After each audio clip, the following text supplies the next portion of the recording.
Good morning বন্ধুরা, তোমরা সবাই কেমন আছো? আশা করি সবাই খুব ভালো আছো। তো তোমাদের আংশি ব্লগে ওয়েলকাম। তো আজ ঠাকুরঘর থেকেই আমার ব্লগটা শুরু করলাম। সকাল সকাল স্নানের পর আমি পুজোটা আজ সেরে নেবো। আজ শরীরটা ঠিক অতটা ভালো ছিল না, তাই একটু লেট হয়ে গেল আমার। তো চলো আমি পুজোটা সেরে নিই, তারপরে তোমাদের সাথে কথা বলছি।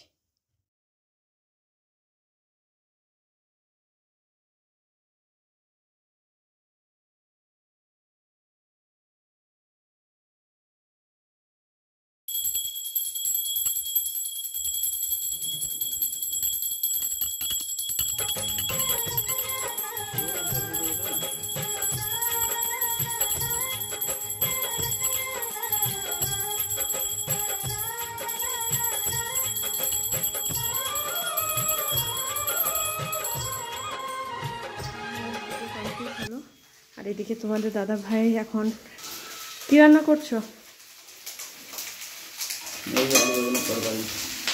আলু বেগুন তরকারি দিয়ে ভাত খাওয়া যায় নাকি গো? তো বললো আলু বেগুনের তরকারি, ওটা আলু বেগুনের তরকারি না। এই যে গুগলি ভেজে রেখেছে, সবজি কেটে রেখেছে, ওটা নিশ্চয়ই ঝোল করবে। তো চলো, তো রান্নাটা কমপ্লিট করুক। আমি এদিকে একটা অ্যাপেল নিয়ে চলে এসেছি, এটা আমি এখন খেয়ে নেব। আর ভিডিওটা সাবস্ক্রাইব করো। তোমার দাদাভাইয়ের রান্না কেমন লাগলো আমি অতি অবশ্যই নেক্সট ব্লগে জানাবো। আর ভিডিওটা শেয়ার করো প্লিজ।